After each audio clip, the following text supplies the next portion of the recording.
Good afternoon, friends. Welcome to another Word of God. Average Folks in the Afterlife, number 63. And we're continuing on with Marilyn Hughes' Odysseys of Light. Ooh, that's a little almost too light. And let's just plunge right into it. It's always so interesting, this book.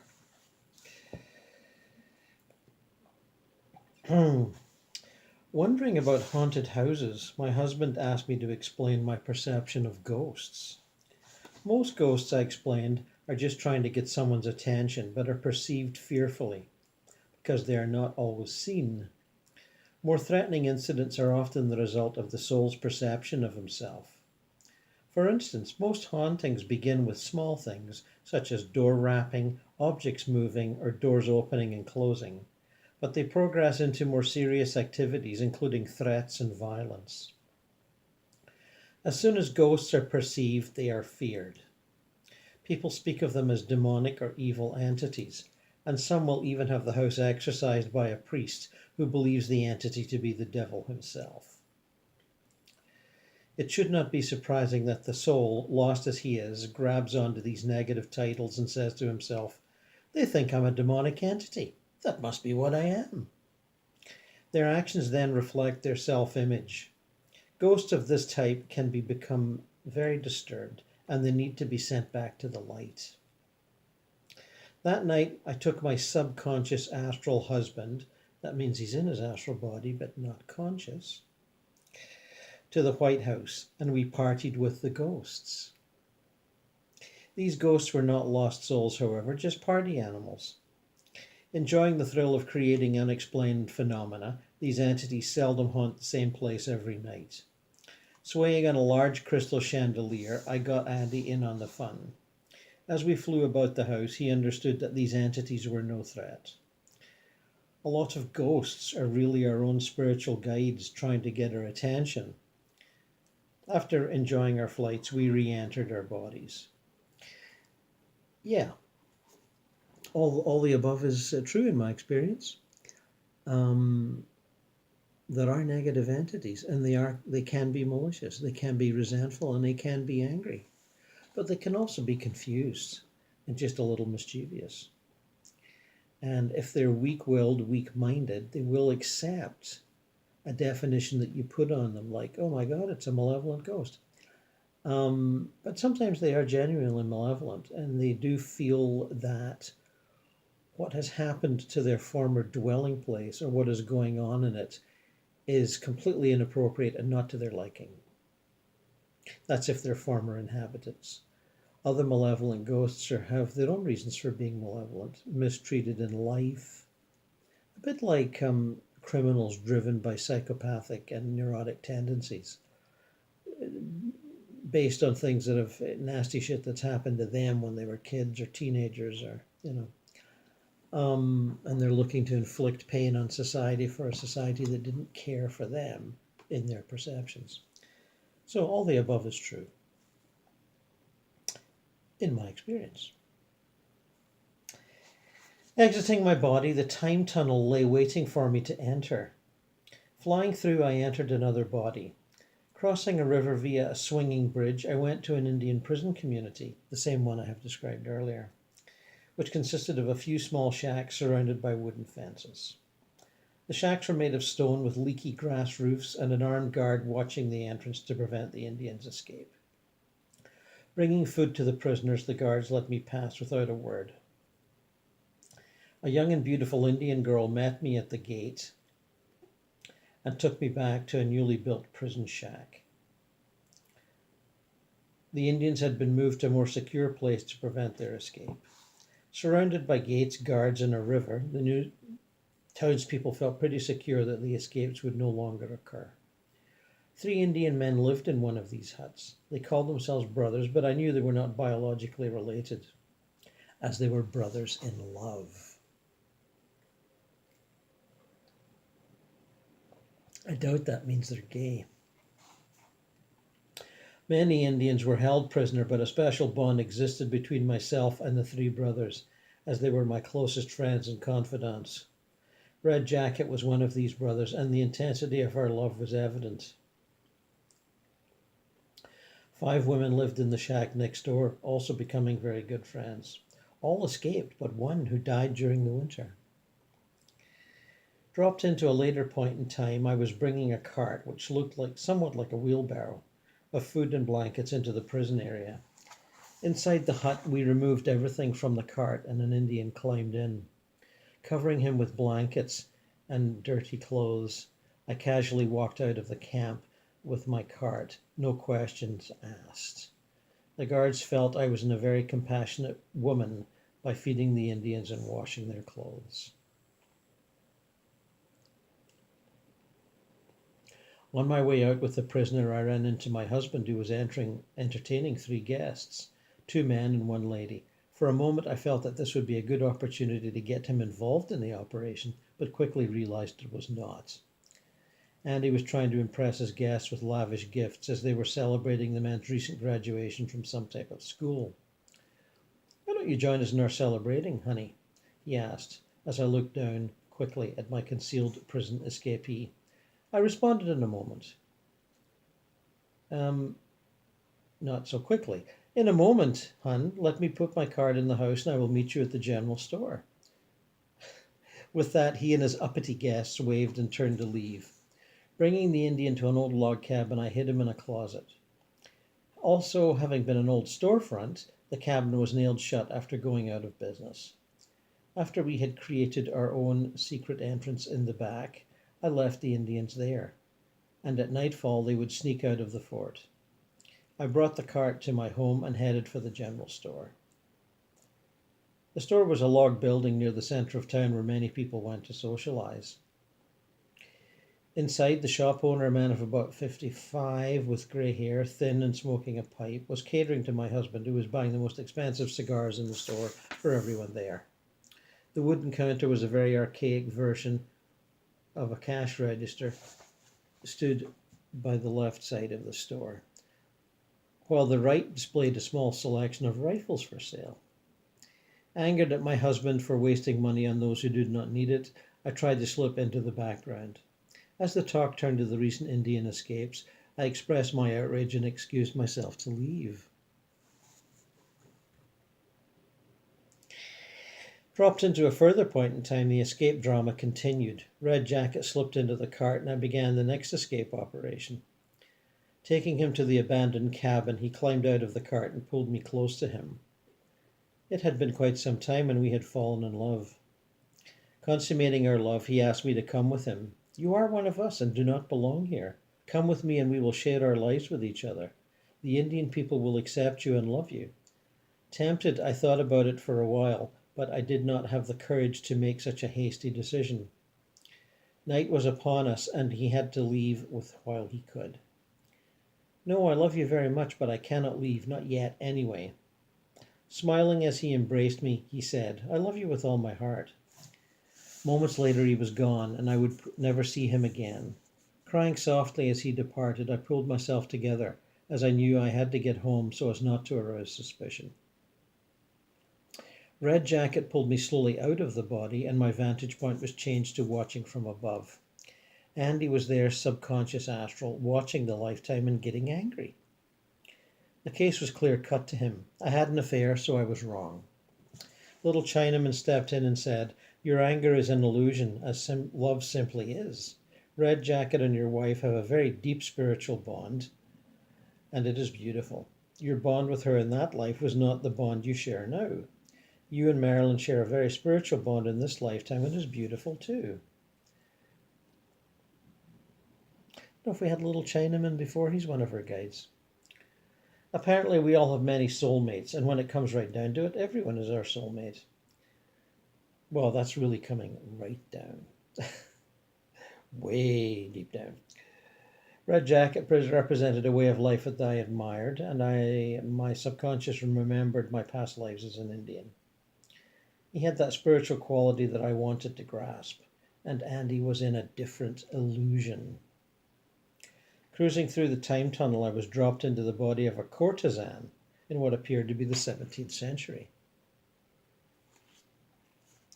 Lying in a field of grass wearing a beautiful pale blue gown, The man I loved lay beside me, wearing the traditional knickers with stockings, black lace shoes and a vest, and a puffy shirt. He was telling me of a small home he had bought for me.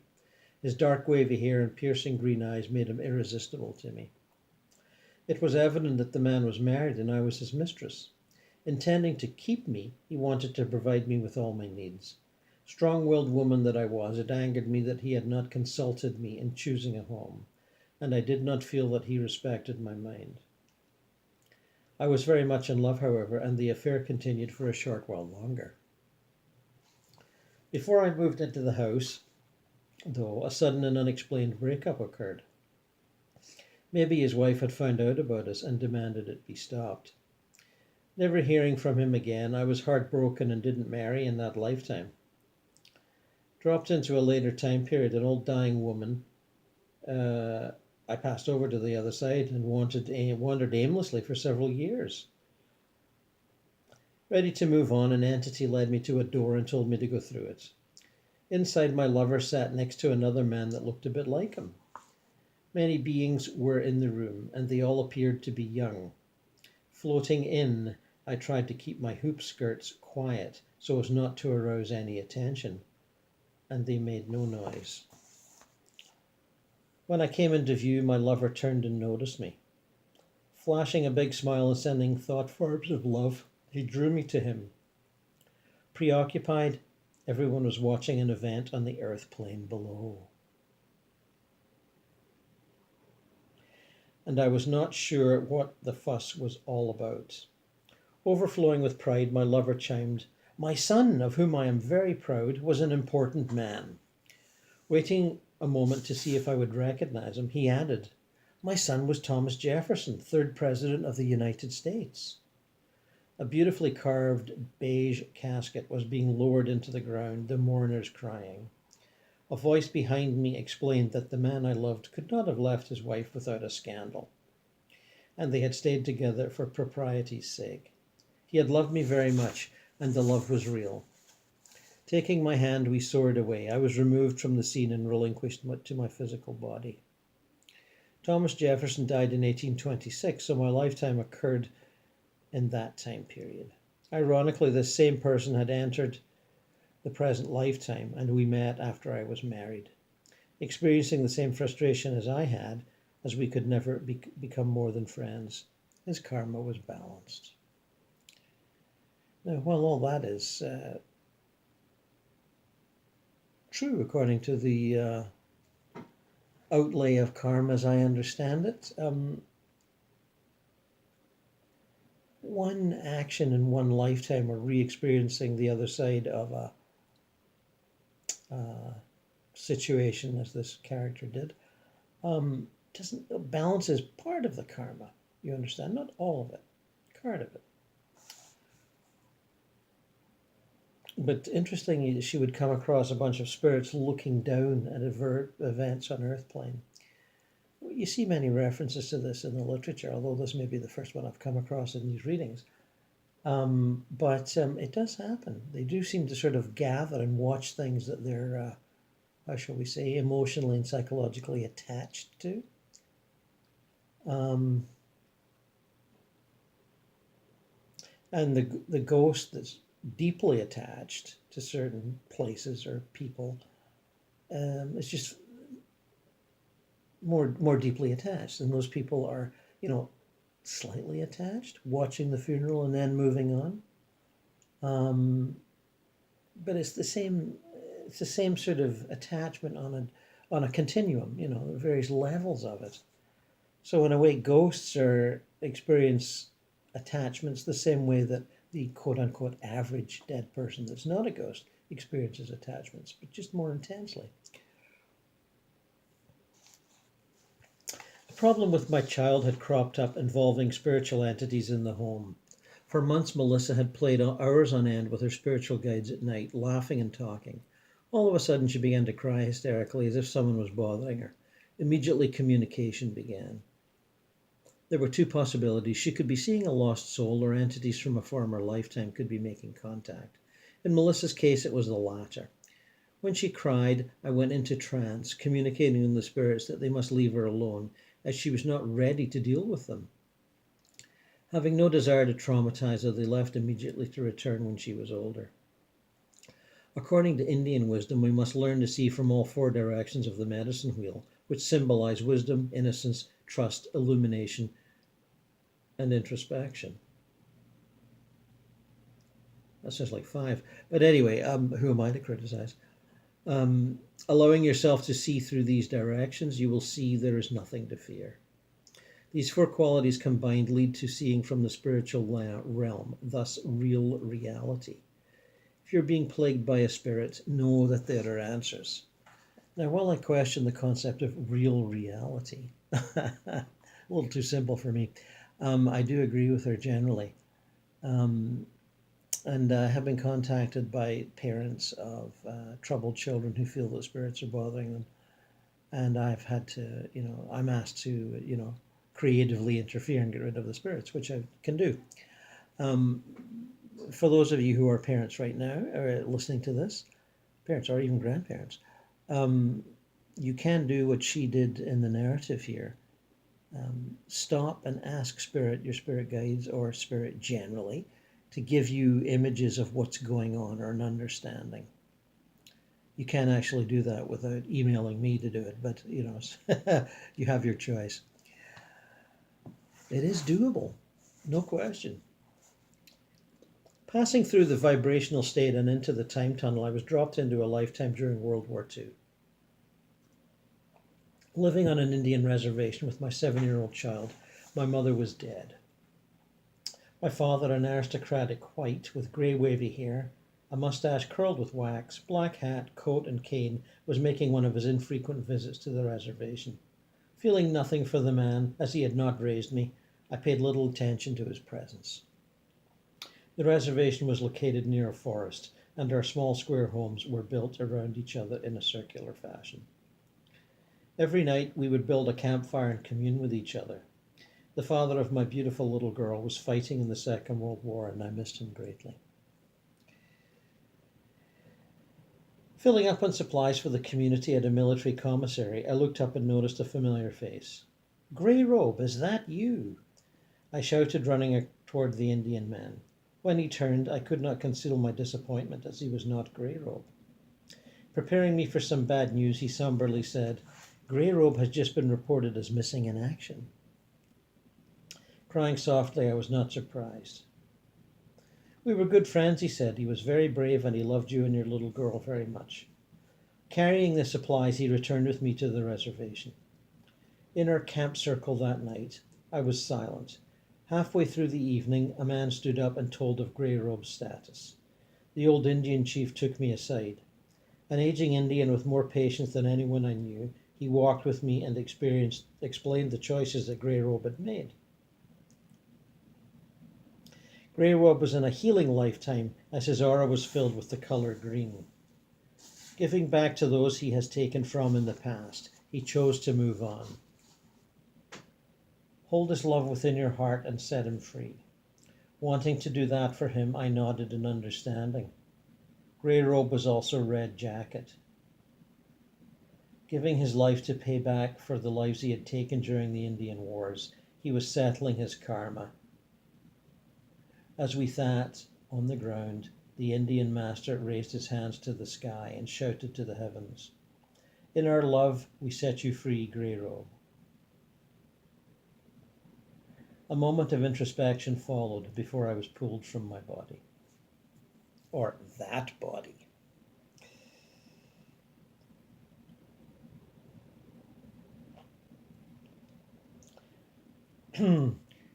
In an astral thought form, I joined several runners about to begin a marathon race. I was determined to take a slow pace as the race was long and the other runners quickly passed by. Happy with my pace, I was perceiving everything along the road, and I could not help but wonder if I should speed up and keep pace with the others. After a while, the other runners sped by so quickly I only saw a blur in their wake. Confused about my role, I considered speeding up.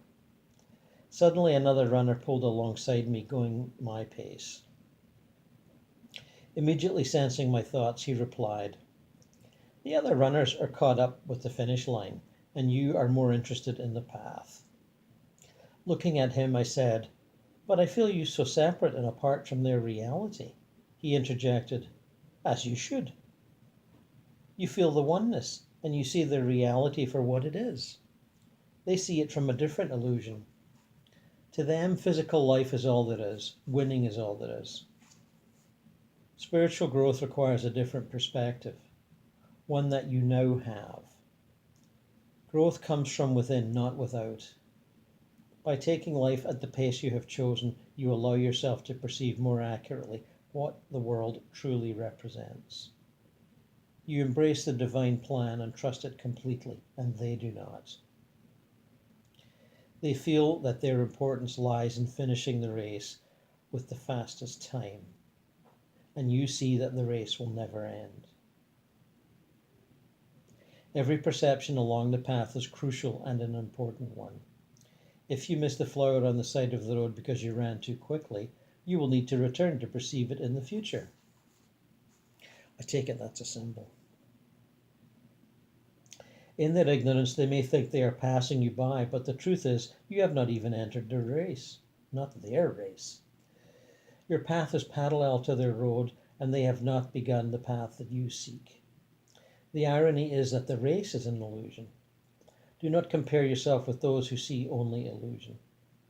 Walk slowly down your path of increasing awareness and opening perceptions, as this is the path that leads to enlightenment. Taking my hand, the entity and I went into a grocery store and watched the illusion below.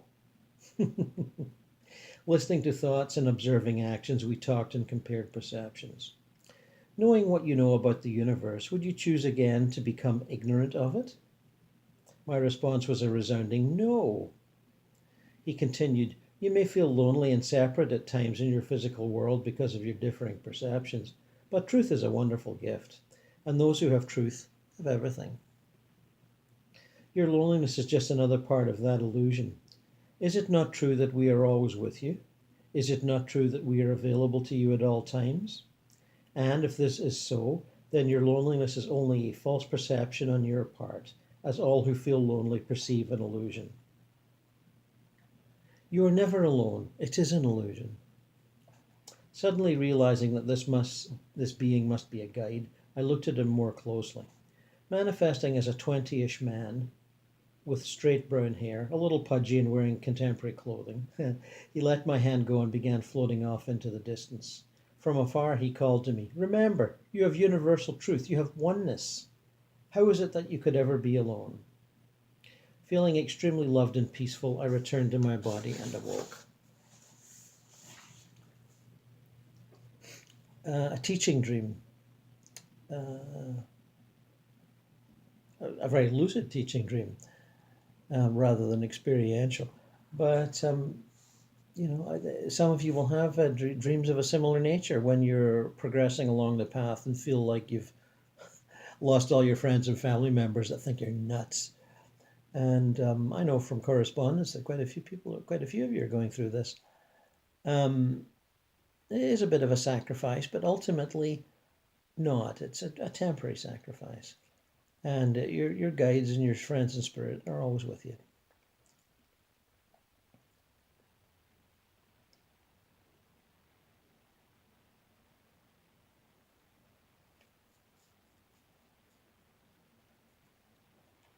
Experiencing a past life through an intense dream, I traveled to a point in time several hundred to 1,000 years ago. My name was Threadbare and my father was called Nightbear. Our Indian camp split into 3 factions due to 3 differing perceptions. Nightbear led a group that believed in war and strength. The man I loved led those who perceived through music. And I was a leader of a faction involved in birth. We were unable to meld our perceptions into one and accept each other's realities. Our camp was surrounded by pine trees and mountains, and several women were preparing to give birth. One clear, dark night, a woman in our camp went into labor. Just as the baby was born, a lightning bolt struck a pine tree, despite the clear night sky. In honor of the child's exalted birth, we named her Lighted Pine. With the child's birth, we realized the stupidity of the disagreement within our people. Summoning the other camp leaders, we joined together and called an end to the feud. Radiating Love, a beautiful woman from the camp of music, spoke to me. Now we can share our music with you, our way of perceiving. Smiling, I replied, I would love to hear your music. It is wonderful that Lighted Pine has opened us to perceiving in so many ways. Looking a bit more serious, she said, it is good that you want to hear our music, and it is all written by our leader, and they are all love songs written for you. Turning, she walked away, leaving me in a state of wonder and love. Due to our different perceptions, I had turned away everyone, including the man I loved. And I left that beautiful lifetime behind, with all the camps united together now. And the beautiful pine glowed with the light of love in the middle of the community. It is important to accept all ways of perceiving as one, as part of the same path. Good point. And I think all religions, although illusions ultimately, are different ways of perceiving the same thing. A path to God, as it were, or a path to oneness, or understanding the endlessly creative forces of the universe. And people get caught up in the details, our way of doing things, our dogma, our teaching, our prophet, not yours, ours. And some people are ready to give that up, whereas you probably are. In fact, I don't think you'd be reading this unless you weren't. Reading this, I'm reading, you're listening. A presence became obvious, and I began to tune into the spirit's reality. A lost soul who suffered a traumatic death was in need of assistance.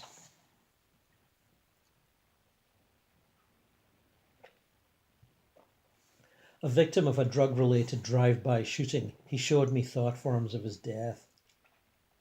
About 100 bodies were lying on the ground after a car drove by with someone in it shooting a machine gun. Living through his initial wounds, he saw all of his friends die and fall to the ground. Moments later, he died too. In reality, 5 or 6 people were killed, but lost souls often see things in an exaggerated fashion. Understanding his fear, I said, you sure must have suffered a lot seeing all your friends die. It must be very painful to see such horror and then to be cut off from the world. But I love you a lot and I'm going to help you find what you need. Feeling the love I sent to him, the entity put his hand on my face lovingly. Please don't do that, he said, as it scares me. I haven't completely worked out all my fears.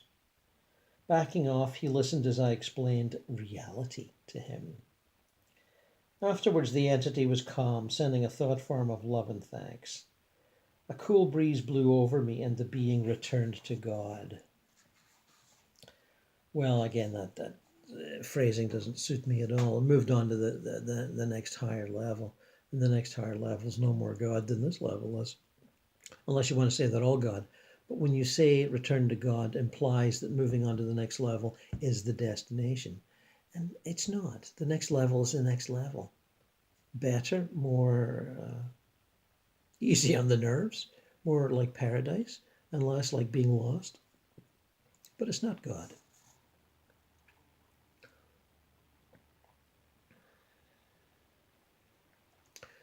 After asking Emmanuel to help me understand the reasons for the manifestation of my asthma, I told him I was willing to face my fears head on.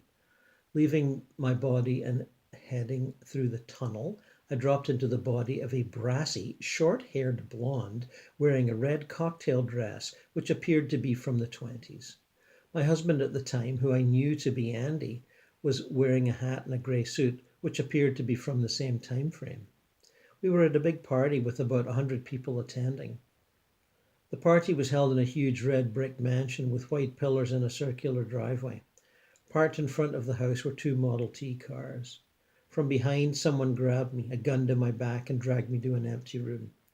Shots were heard from the other room, and 2 men beat me and shot me in the chest 3 times. After such commotion, the heat was on, and they rushed out of the room.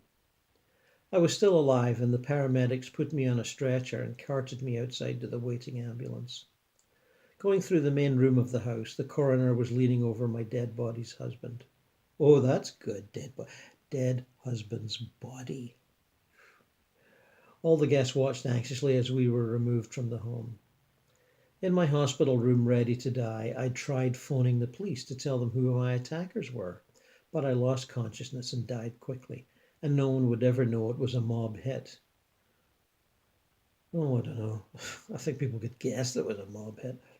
When I returned to my body, I still felt the pain from the gunshots. Waking up, my husband asked me what was wrong. When I told him, he looked at me strangely and replied, I just had the exact same dream.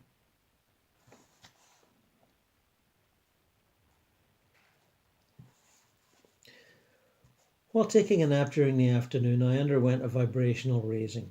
Leaving my body, I flew about the room and turned off the TV. Good. I have trouble turning off the TV when I'm floating around the room. Not that I have one, but if I did, I'd have trouble. At the window, I watched the mailman deliver our mail, and enjoying the freedom of my astral body, I flew up, down, and around. Venturing further, I went to an apartment in New York City. Very focused, you know. She could have gone to an apartment in Chicago or, Leningrad. But no, she went to one in New York City. I wonder why. In a high-rise apartment building, I flew to one of the top floors and looked around. The familiarity of the place intrigued me, as I knew that I had been here before. 4 doors were in the hallway, an elevator, and a beautiful staircase with golden handle rails. A man walked out of one of the doors, and I felt recognition. Moments later, a female walked out a different door, and I realized that this was another part of me living in another reality of the same period. Following her, she was on her way to a dumpy bar on the wrong side of town. I watched her for about an hour while she sang in a rock band that worked at the club. Then she went back to her dressing room, which was nothing more than an old utility closet. After finishing up, she walked down the streets admiring the graffiti smeared in every building. I left the scene to return home. In the vibrational state, Emmanuel put his hands on my stomach and sent warm energy through my being. As I returned to consciousness, he put his arm around and gave me a hug. She's leaving you with the impression that that's a parallel life. An incarnation in the same time frame. And there are many tales of this. And I haven't experienced it myself, but so that doesn't mean just because I didn't do it. But, so many people have these feelings. They feel them in dreams, different things. And the other parallel lifetimes in the same time frame are often quite different to the one that you appear to be leading. So just a word on that one. In the astral state, I entered into a large, all-white mansion which stood in a clearing in the woods. A familiar family was there, subconscious astral, and they treated me with great respect. Asking questions about my experiences, we talked for a short while. When finished, they led me to a very large room which was all white and completely empty, except for a little old man sitting in a folding chair at the far corner of the room. As he motioned me forward, they closed the door and left. Ominous. Looking up to me with his tired eyes, suspenders, and worn-out clothing, he replied very calmly, "And you will be my teacher." Confused, I responded, "But there are so many teachers."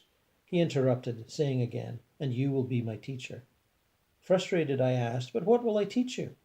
He looked up, and books appeared all over the room, each one a different metaphysical topic, all with the same theme of unconditional love.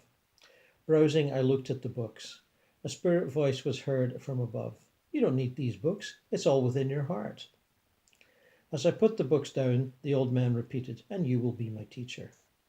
He paused a moment and then continued, "I am a foolish old man, and I represent a very old and foolish society, and you will teach me." Bowing to the old man, I nodded in agreement. As I turned to leave, everything disintegrated into midair, and I went home. Upon my return, I began to recall vividly a vision I had had as a child. Knowing it to be important at the time, I had remembered it always. This event had spurred its recall.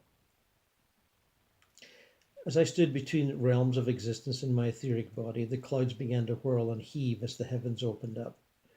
A beautiful entity whom I perceived as God or Jesus sat on a golden throne with marble steps leading to this wondrous being. Angelic beings were flying all around, and I was motioned to come forth.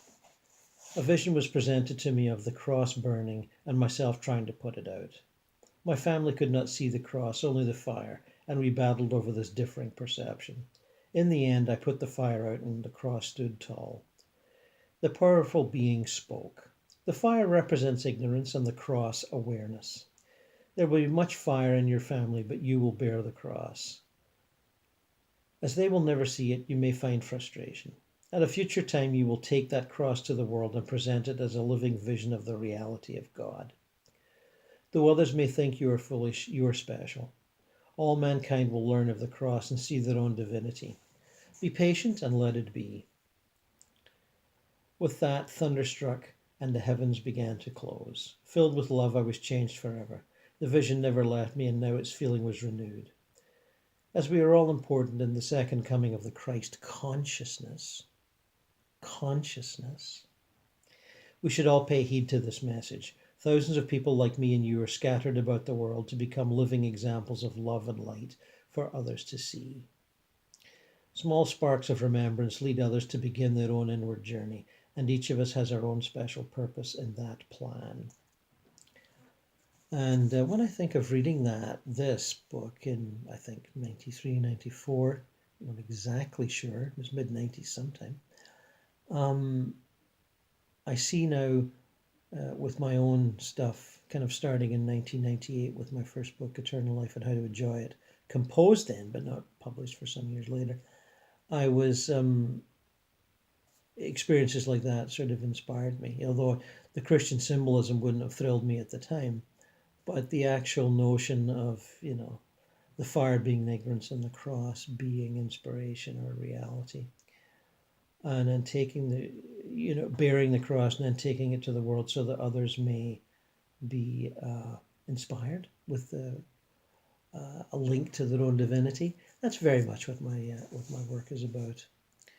I'm just putting together the print version of my second book of essays. Embracing your divinity instead of your doubt. So isn't that appropriate and synchronous? And lots more great stuff in this book. We're not finished yet. And we'll get back to that in a very short while. And until then, on this late winter day in February, which seems more like spring here in southern Ontario than anything else, I bid you farewell, friends. And may the troubles of the world not trouble you any more than is necessary anyway. It's all passing illusion. It's all Maya, as the Hindus say. And be serene. Don't worry. Even the obvious stuff that looks so horrendous, don't let it bother you. It doesn't matter.